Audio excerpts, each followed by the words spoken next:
Jadi membersih itu dengan ilmu tasawuf atau dengan ilmu tarikat. Jadi nak dikatakan man atallah biqalbin salim, orang yang datang kepada Allah dengan hati yang salim, hati yang bersih. Tujuannya bukan semata-mata hati bersih, utak bersih, tubuh pun bersih. Ketiga-tiganya kebersih menghadap Allah Subhanahu wa taala. Itulah orang yang diselamatkan oleh Allah Subhanahu wa taala. Itulah orang yang dimasukkan Allah ke dalam surganya Allah. Jadi karena itu wajib diawak 3 macam amal. Mustahil akan bisa beramal kalau tidak berilmu. Wajib doa menuntut ketiga-tiga ilmu tadi. Nah, jadi kita mengaji itu nak mungkin kalau misalnya sekali dikaji ketiga-tiga nak mungkin. Maurennya payah, awak menerima pun payah. Jadi terpaksa yaitu satu-satu. Misalnya kini ko datang kini ko kaji kita mengenai ilmu syariat. Berarti kaji kita mengenai syariat Islam, salat, puasa, zakat, haji. Nah, rukun syaratnya, sahnya, batalnya dan lain-lain. Kita mengaji kaji kita ilmu tauhid atau ilmu usuluddin. Itu kaji mengenai apa? Itu kaji mengenai sifat 20. Ilmu usuluddin, usul artinya asal din agama. Ilmu usuluddin artinya ilmu asal agama. Nah, jadi ilmu usul agama. Jadi ilmu usuluddin, ilmu asal, ilmu nan dua yaitu ilmu syariat dengan ilmu tasawuf itu ilmu fur'i. Nah, jadi nan ilmu asal adalah ilmu tauhid atau ilmu usuluddin.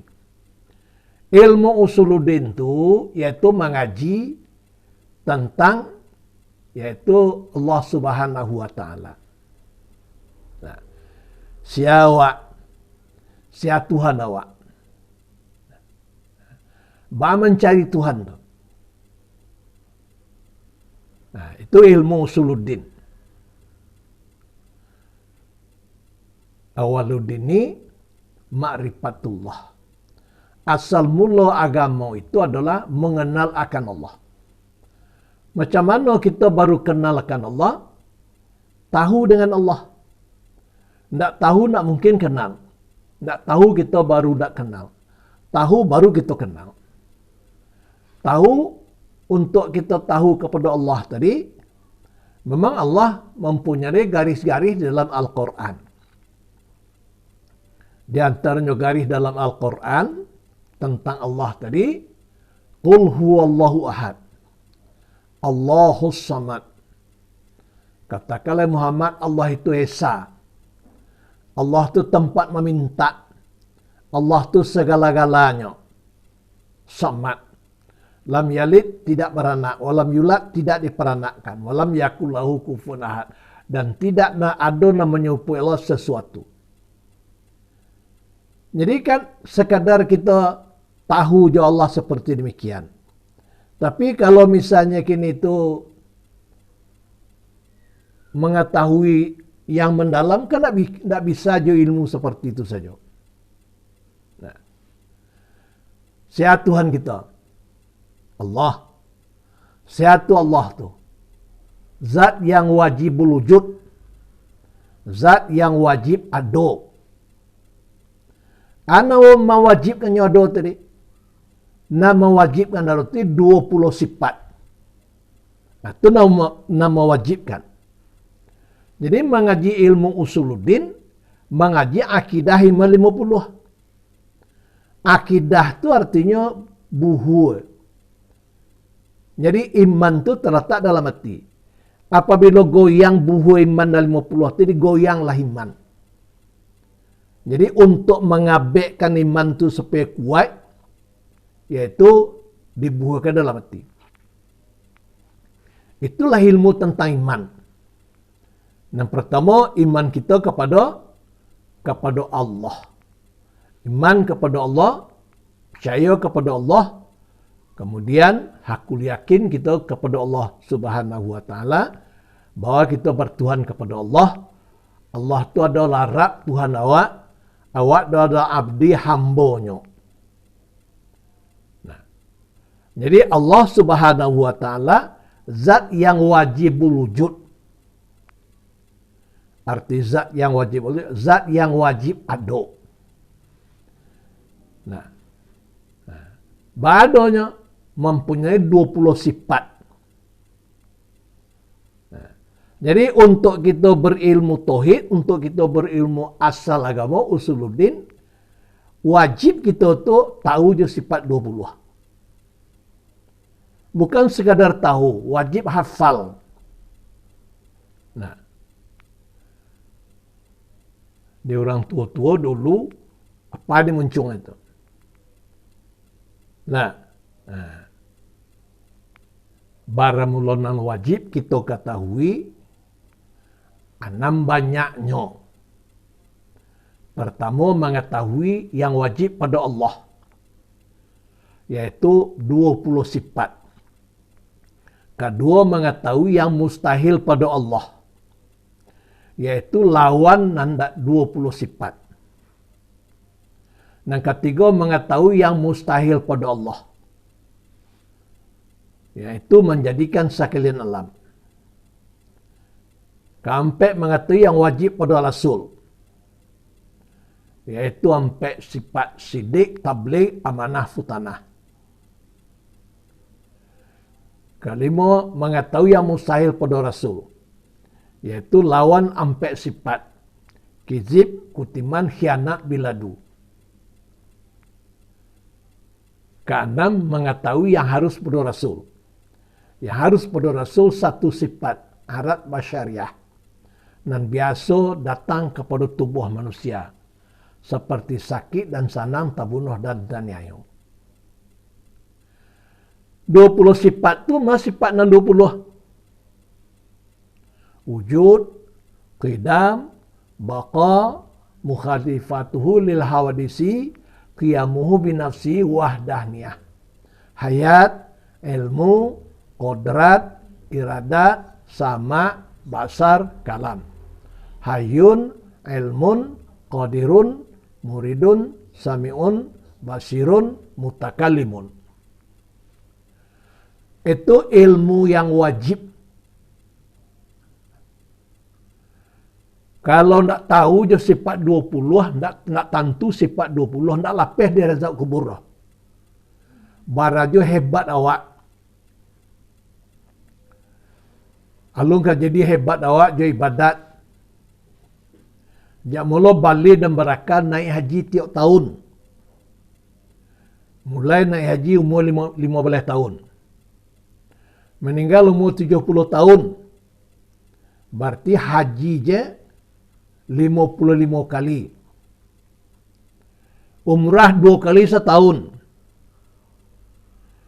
2 kali 55, 110 kali. Musajid 7 dibuat. Pesantren,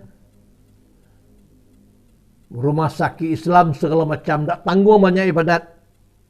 Tapi tidak tahu je sifat 20, tak kalah peh di azab kubur dah. Karena hukumnya masih pasir.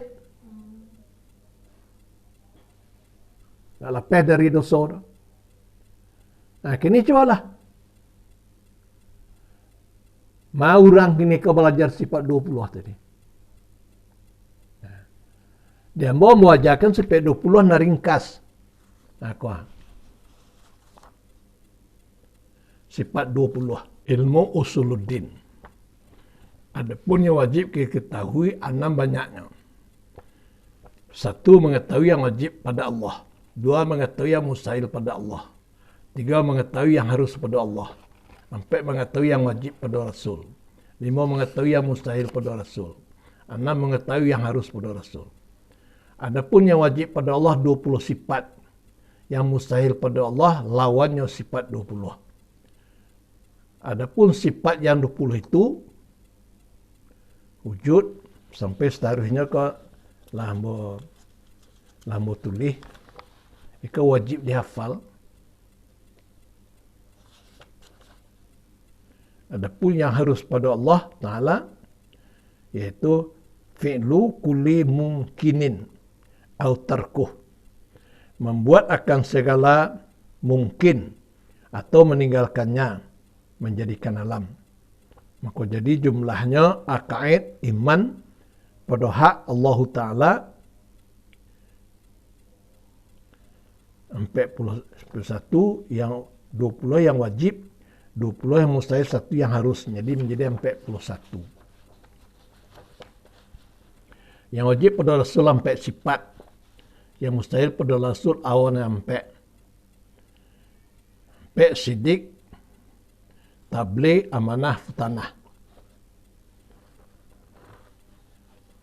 Yang harus pada Rasul arat basyariah, perangai tubuh manusia, seumpama makan, minum, tidur dan bangun. Maka mustahil pada mereka itu arat basyariah yang menjadi kekurangan seperti sakit gila. Itu tidak ada di Rasul. Inilah ringkasan ilmu usuluddin buat hafalan bagi jamaah majelis ta'lim yang disusun oleh guru yang mengajar.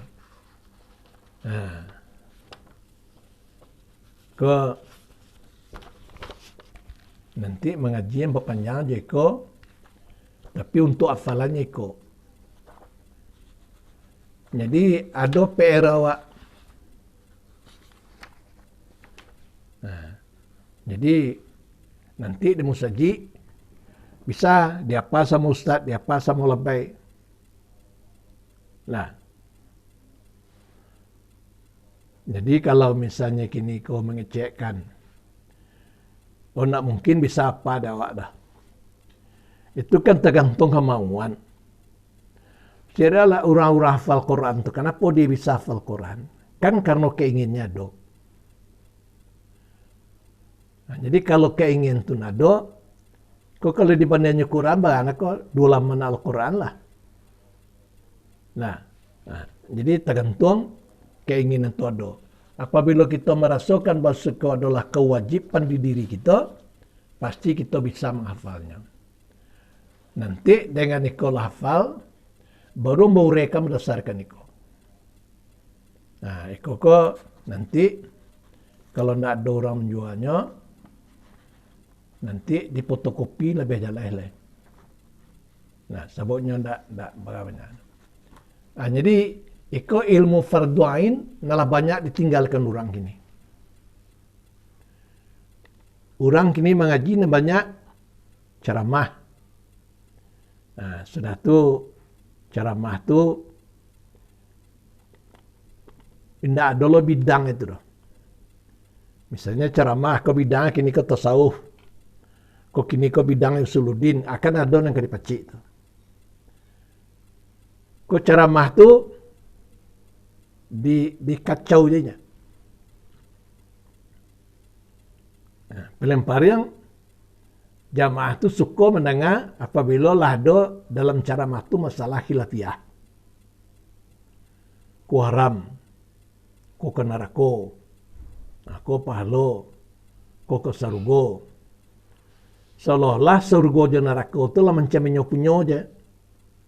Bisa dibagi-baginya saja ke orang. Nah, jadi di musaji awak menghafali kok kalah ringkasnya mana kau. Urainya di buku sifat 20.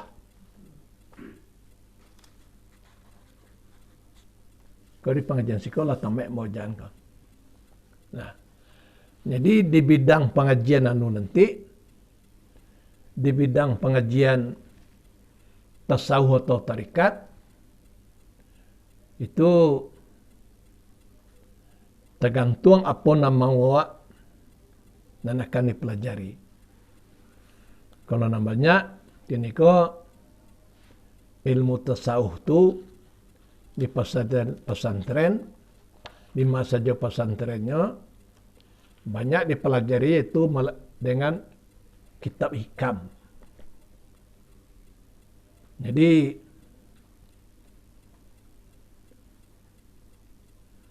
ikam tu di sekolah membawakan kitab ikam tadi bukan seperti kitab ikanan di pesantren-pesantren kitab Kunyang. Kalau di pesantren-pesantren kitab Kunyang, kitab ikan itu arak gundul, mungkin tak bisa awak pelajari dah. Nah, jadi nama wajakan siko kitab ikannya naniko. Nalah di bahasa Indonesianya. Namanya Arab Melayu.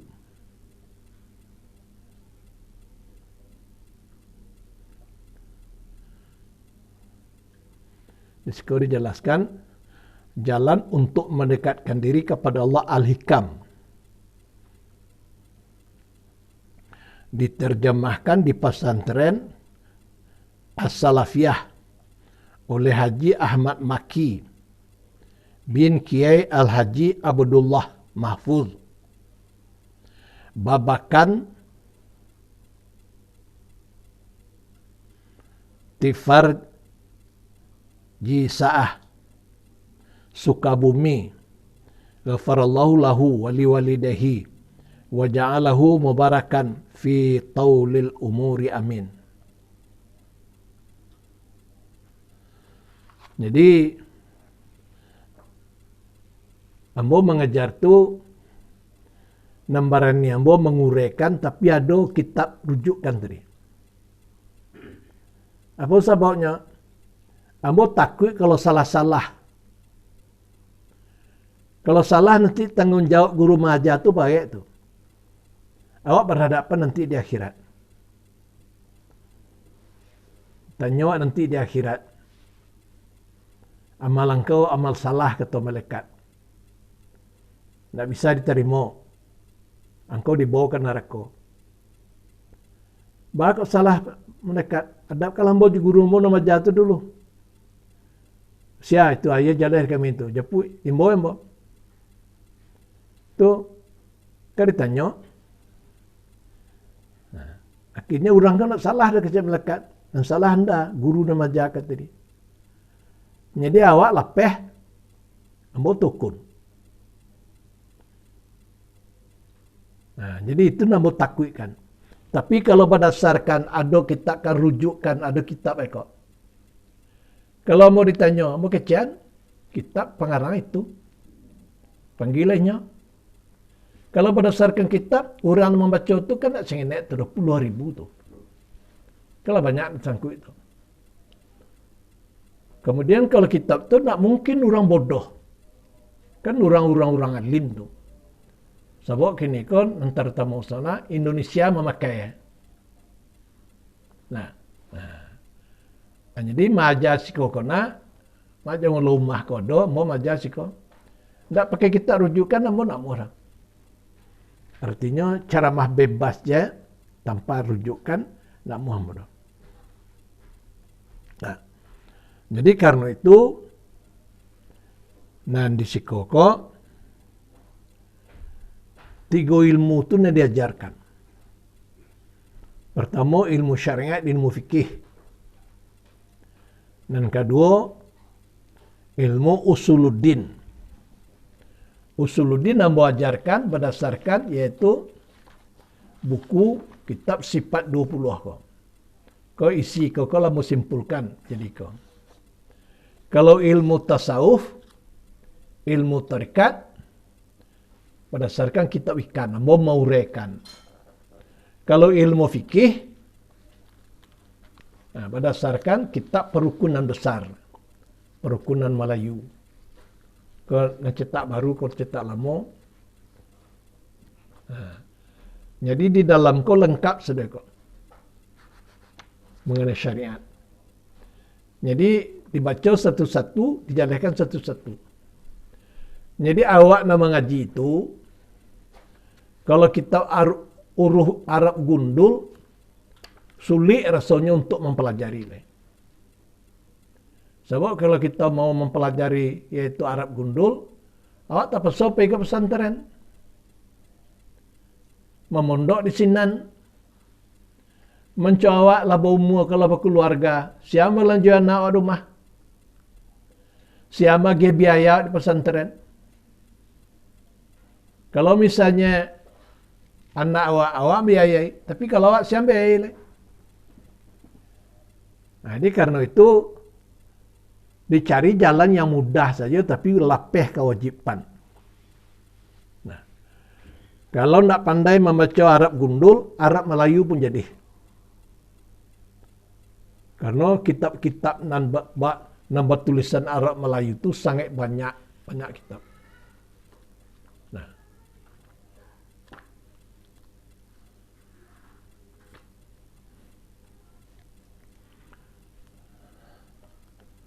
Nah, jadi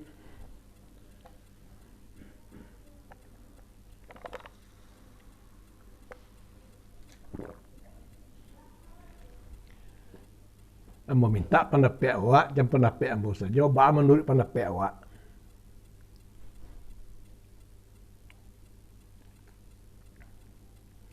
Kalau menurut pendapat ambo saja, menurut kemauan ambo saja, berarti keinginan ambo nambah paksakan kawak. Mengaji kawak kan menurut keinginan daripada murid yang belajar, cocok je guru nama aja.